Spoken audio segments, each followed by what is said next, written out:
there will have to be a period of time where you just work all the time. If you believe in something and you have that vision that you're passionate about, don't deviate from it when it doesn't do well at the start. You have to have a concept, everything from your logo to what you call it, and people have to get an idea that they want that and the feel they're going to get when they walk in the door. See that idea of hire people better than you, in terms of what that does for a company culture, the way you look at each other and value each other. I think that's the kind of best advice I could give anyone starting any business. Hire people better than you. Today I'm with Michael Bergson, who is the owner, founder, chief exec, chief pot washer of this drinking empire. Who I've known a long time as a personal friend of mine. And today you're going to tell us about the journey of your idea, Michael. Yeah, absolutely. Now there may be a lot of people watching this who work in a bar and who probably dream about owning a bar one day, or owning a coffee shop, or owning their own business like this. And so what we'd like to do is kind of get some advice and information from you about probably one of the hardest things you did along the journey of turning your idea from the back of a napkin into where we are today. But maybe first off, do you want to tell us a little bit about you, who you are and how you got here? Well, anyone watching it that's worked in a bar, I was one of those guys for a long time, started in old man's pubs, worked for the DiMaggio's group for a long time, eventually ran Tiger, worked for G1 and launched 29 and 1UP and all that kind of stuff. So I was, a manager effectively, and I just wanted to run my own business. And in 2008 I did that, left my job right at the crash. Was that a scary thing to do? It was terrifying because actually my first venue, I got a site in Miller Street, and I was actually the last brewer's loan for Scottish and Newcastle Brewers before they got bought by Heineken, and the credit crunch had happened and we were the last one to get over the line. Like 2 weeks later, they said we're not lending anyone any more money. Great timing. Ever. Yeah, great timing. But it also meant we were opening up in the middle of a credit crunch, which was fine. But that was our way of getting, finance for it. When I look back on it now, at that point, I only set my goals as having my own business, running my own bar, my own restaurant. So it became my inspiration for that venue was just the kind of places you and I used to go. The independently owned bars that were just standalone. They weren't brands as such, they weren't something that you wanted to recreate, and I opened a place called Soho. But at the end of the day, I didn't have a vision for what it was. Initially I thought it was going to be a steakhouse, and then I realised credit crunch, no one's going to want to do that, so I did pasta and pizza and Italian tapas, and then it kind of morphed into an American Italian thing, and it was just a case of saying, what can we do? What can people afford? I wasn't really thinking about what's going to drive people here. I just thought this location could work. I literally just set my goals, just to survive. That's what everyone said. You got to get through the first 18 months. You got to get through the first couple of years, and I did that. I did not have enough money in any way, shape, or form to do it. So I think at one point we were about 120 grand in debt to PAYE and VAT. Scary place to be. Yeah, and also, I got the lease for that, and my landlords, pretty much called all the shots because they knew I was leaving a job to come and do that, and I was trying to keep it all hush hush. So I got my lease basically said, if you try and fold the company, you're out. So I had to work hard to pay off all that debt. 120 grand in debt for a place that at the time was taking about 12 grand a week. Was an awful lot. So the long story short, I had to go back to work, and I was just lucky someone offered me an actual job. An actual job. So that's when I used to running the bar. Well, yeah. So I used to work for Stefan King, who's a massive, biggest kind of bar club entrepreneur in Glasgow, my home city. He's got the most venues, and his flagship unit where I used to work, he was relaunching it. And he couldn't find a venue director for it, so he actually contacted me and said, do you want to come and be venue director? Just help us out, first year, I thought, actually, we offered a good salary. I thought, I can do this to pay off the debt that I've got. So you had the bar and the job? And the job.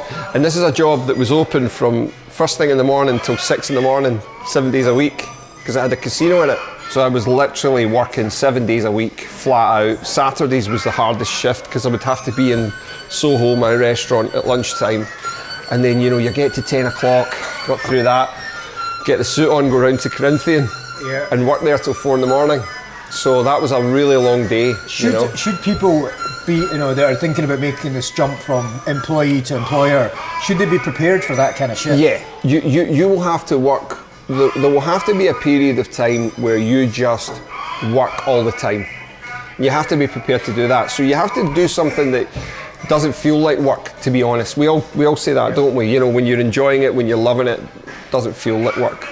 And I'd gone from managing big places to running this small restaurant. So I mean, it's all about, doesn't matter what needs done. Cleaner doesn't turn up, you got to do the cleaning.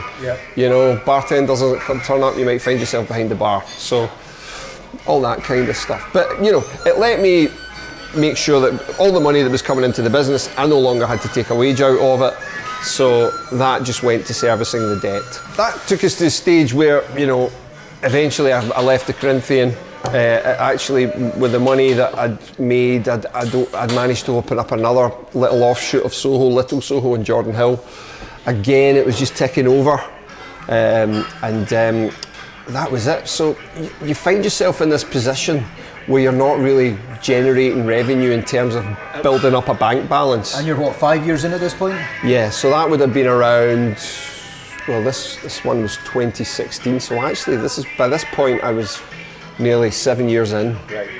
And I decided, I said, I can't, it's the same story every week. Yeah, what's the point? I'm robbing Peter to pay Paul. But again, Andy, it was like I hadn't set my sights on opening something that was going to generate that. I just wanted to work for myself. So I started to think, and this is talking about an idea. I thought, what's Glasgow missing? And I was always fascinated with the bars and restaurants in America. I'm always fascinated with that service style, the food, the way they do things. I love New York. And I thought, I had this vision in my head when I go to New York, say, and I've been to Nashville and places like that, and even Vegas, downtown Vegas, you find these bars where you get the rock and roll music, shots of bourbon, the neons, that kind of vibe, but the food's really good. It might be smoked meats, it might be a really good burger or something like that, and everyone goes there for that burger, and this place does it really well. And I was always fascinated, but it was the idea first was the vibe, that kind of place. And I thought, if I could do something like that and recreate it, with a food product that I could, because one of the hardest things about expanding a restaurant group is, if let's say you and I decided to do a French restaurant with excellent French food, we'd have to have guys that could really, really cook. And those guys would have to work long, long hours, and it's very hard. A lot of them eventually leave the industry, so you have this constant turnover in the world of chefs. So I had to find something with a system, systems and processes that I could train anyone to do. As I say, that hadn't even got a name, but I had a picture in my head that kind of looked like this. And how important do you think it is, particularly in this sector, to have a strong concept? That's exactly, you've hit the nail on the head. You have to have a concept where people, everything from your logo to what you call it, to your, now, back then it would have been flyers and adverts, now it's your social media presence. And people have to get an idea that they want that and the feel they're going to get when they walk in the door. So where did you start with that? If you're a barman and you want to open a pub and you know nothing about branding or marketing or concepts. Yeah, well, you start by being inspired by other places. You think, what is in this city? I would suggest looking elsewhere to other cities. Now you can, previously you had to go to Manchester or go to London, and I still do that, to see a great bar or restaurant concept. Now you can see a lot of it online, that can inspire you. And then I would always obviously suggest travelling down there, having a look at it, getting inspiration for the design features, all that kind of thing. That's what I would suggest doing first and foremost, and that's what we did, and I was very much inspired by the bars of America that I couldn't find here, that I liked going to when I was over there. So I had that picture in my head, but I didn't know what food I wanted to do. Now, gourmet burger bars were springing up everywhere, smoked meat restaurants were springing up everywhere, and I thought I need something else. And then we were over in New York, myself and my wife, and we got stranded because of a snowstorm. So we ended up having to stay there a week longer than planned, which was great. So we decided, we'd already spent a lot of money. So I said, look, what do you want to do? I said, well, I want to try and eat all the foods that I normally can't get back home. So we had this week of going around and finding the best salt beef sandwich and finding, going to Katz's Deli and finding the best this and the best that and the best Vietnamese and the best noodles and all this kind of stuff. And then I thought, you can't get really good fried chicken when you're at home, and that's no disrespect to anyone else that's doing it, but it's a very much, you get it in a bucket and it was cheap and what have you. So we ended up in this place called Peach's Hot House in Brooklyn. And we went there and I just said, this is unbelievable, this fried chicken is fantastic. And I thought, this is what's going to fit in with the idea that I've got in my head. And I know that Glaswegians love hot food as well. Brits love hot food. So I thought, let's try this back. So I came back and then the name Bucks came to me. Bucks. And God honest truth, people say, what made you think of that? And honestly, it reminds me of, you remember when you were a kid and say, what noise does a cow make? What noise does chicken make? Buck. Yeah. So that was it, Buck's Bar. So we were talking as well earlier, very briefly about challenges. And I said what would be really beneficial for our viewers is for you to explain, because everybody can talk about all the success they had, and it's great to hear. Yeah. It's inspirational. But what's really valuable is, what were the challenges and how did you overcome them? So I asked you what was the big in your journey of turning your idea from a napkin to a business. What was the biggest challenge, and honestly, how did you face that, and what did you do to overcome it? Well, the biggest challenge was when we first opened this place. This bar we're in. This one we're in right now. This is the first Bucks Bar on West Regent Street in Glasgow. Honestly, I'm not exaggerating when I say it lay empty for a year. And this was on top of, 5-7 years of running your other business, just kind of treading water? Yeah. So I've got one business. This was a big risk. Yeah, I've got one business that's treading water. I've put everything in here, which has then put my other businesses back into debt. So I've got suppliers phoning me up saying, if you don't pay this bill now, I'm not going to send your food out. Like literally, I've got situations where I've got staff wages get paid on a Friday, so I was having to run away with the Friday takings and put them in the banking time to pay some of my staff. So I was heading into Monday like zero and trying to build it back up again. It was incredible. So this is what was happening, and this place was just empty. Now there was a number of reasons for that. First one was I didn't have the money to finish the shop fit. I didn't have any of the neons. I didn't have the blinds, so there was far too much synthetic light coming in from the street, and I didn't have a lot of the decor that you see right now, so it felt a bit barren. And the other thing was I didn't have a strong enough team to deliver what I needed to do. So for instance, the kitchen team, the guy that I got wasn't up to the job, unfortunately, the guy in charge. It was a mistake to employ him. The recipe wasn't right either. And what then happened, I remember one day, I can remember phoning up one day and speaking to the manager and saying, how much did you take today? And she'd sold one white coffee the whole day. And this is like 11 o'clock at night. It's a really terrifying feeling. I've never really had anything in my career that's kept me up all night. But I used to lie there and I knew the food wasn't quite as good as it should be.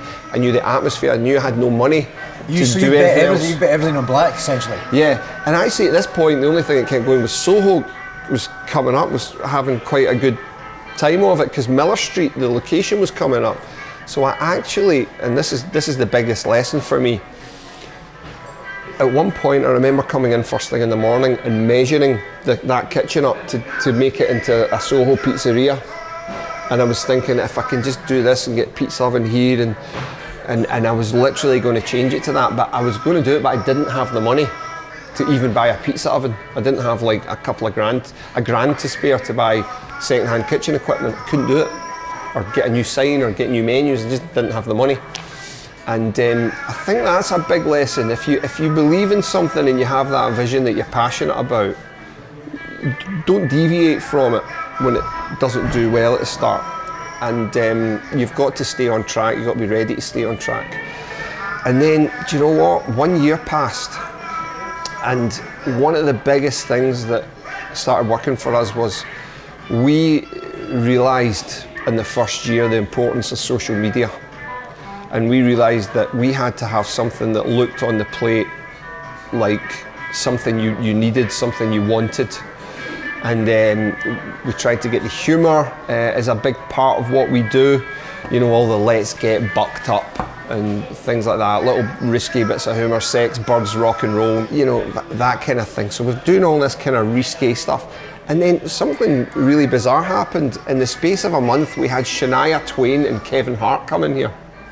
And it was just Shania Twain. Just randomly. Do you know something? She was staying up at the hotel up the road, the Blythswood, 5-star hotel. And her manager and her husband decided to wander down the street, and she came in here and had a coffee, and he had a vegan thing. And I found out Shania Twain's actually vegan and she's Canadian, but because of her country background, I think it made people think, oh, she was in there eating good fried chicken. Yeah. And you know, it gave us. Did she post about it? She posted our toilets here have cocks and hens written on them. Yeah. And she posted in front of these two doors. And I didn't even know. I'm sitting in my house and a journalist I know phoned me up and went, is your place the one with the cocks and hens? And I went, yeah. And this journalist, she said, Shania Twain's in your restaurant right now. I phoned the manager, Simone, and I said, have you got Shania Twain in there right now? And she went, no.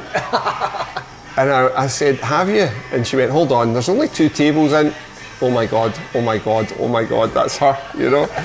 And then Kevin Hart tweeted that he got a takeaway from here when he was here, and that was it, you know, and just things like that started happening. So that's good luck, though. That's good luck, but at the same time, it drove people to look at what we were, and through social media, they started to see the pictures. And one of the things we did, it sounds so silly, but you've had one of our burgers. Yeah. We beat the chicken out, and we marinate it, and then we coat it. So you end up with this very big burger that hangs out the bun. Yeah. And on Instagram, that is the thing people look at and go, oh my God, that's the thing that stands out. Yeah. Despite, you know, Shania Twain and Kevin Hart, our biggest hits are from a chicken burger, you know. Yeah. And that sort of started bringing people in. And also we got the formula right, we got the recipe right, and we had the right people in the kitchen. So that was it. The place just started growing and growing and growing. But then we realised, you know, we weren't here just to do the one restaurant. We wanted to expand. And that's when we started to set up our infrastructure. Immediately? As soon as on the this back one, of success? Well, what happened was, this used to be an old school fine dining restaurant called Boozy Rouge. Now, what you find in a lot of these places is the kitchen in here is as big as front of house, because back in those days you would have brigades of 12, 15 chefs. So the plan was always that'll be a great production kitchen for the second one. Yeah. So, but we realised that we were already, before opening a second venue, we were already pretty much rammed to the gunnels in there in terms of how much produce, because we've got to marinate the stuff for a couple of days as part of our processes. Marinate the chicken. Can I ask a quick question? How did you discover all that stuff? Did you have to go and find a specialist chef to work with you? And does that person own a stake in the business, or does it, you know, how does that work? No, for us, in terms of the recipes and the processes, it was, to be honest with you, Andy, it was trial and error. We worked, even though we'd worked on Me being you and the staff? Me and the chefs, right. Well, particularly myself. Before we opened this place, I spent about 3 months dabbling with different recipes. Fried chicken. Like yourself, in a kitchen? In a kitchen, and let's try this, let's try that. Cooking background, or? Yeah, I love cooking. Right, I love cooking. So I just tried to find the recipe, and then we got it, and we opened up with it. But it's been tweaked a massive amount of times in that first year. And I think it's when we were about 7 or 8 months in. Now that's the other lesson I've learned. You know, had we had the right recipe at the very start, we'd have done a lot better, but it took us 7 or 8 months to get there. And that's why I think we started getting busy towards the end of the first year. So would you change anything, and what would you change? If I was to change it, I would have, you know, I would absolutely have changed the recipe. At the very start, I would have probably invested in a more professional chef on a higher rate with a view to expanding, rather than I'll just get a guy that can do this just now at this level. I would have tried to have put a bigger salary chef, and effectively that's what we've done now. We found a guy. Is that not chicken and egg? It is a chicken and egg, but I think one of the things I remember being at a talk with Charan Gill actually, and him saying one of the best things he ever did was give the chefs a profit share. Yeah. So that's something that we're now looking at doing. I mean, now we've got an amazing area chef, and she gets a good bonus every month, and every time we open a new venue, we look at her salary, and these are all things that we try and do and give her a good work-life balance and support her every way we want. We've got to make that as attractive a job as possible. Yeah. And that it's the same with our head of operations. I've really got to look after them and their GMs. So key management positions. Yeah. I think if you're going to expand and just put all your heart into expanding something, have someone that can take it to the next stage and be capable of holding the fort. Yeah. I definitely would recommend that. And we've been asking everybody we've been interviewing. I could sit here talking to you forever, and having known you as a friend, there's a lot of this that I didn't know, Right. And it's fascinating to hear all these things you've overcome and these challenges you faced. But if you could boil down your entire career, not just this journey, but your entire career of working for people and also working for yourself, into one nugget of wisdom, what would that be? Do you know something? One of the things that I know you've heard this piece of advice as well, but see that idea of hire people better than you. Now, not that I know that sounds really simple, but in terms of a company culture, if you recognise that in each other. So if you start off with the best team you can get that are better than you, as you heard me say, I started thinking, I did this recipe myself, it'll be fine, I can just get anyone to run that kitchen. No, you need to hire someone much better than that. But in terms of what that does for a company culture, the way you look at each other and value each other and recognise that it doesn't matter even if it's a guy that's washing the pots, he's doing a better job of that than you would. And everyone's got to recognise that in their workmates. I think that's probably the kind of best advice I could give anyone starting any business. Hire people better than you. Amazing. Great way to finish the interview. Michael, thank you very much indeed, and I wish you all the very best with the global expansion of Buck's concept. Yes, thank you. Cheers. Thanks very much, Michael. Thanks, mate.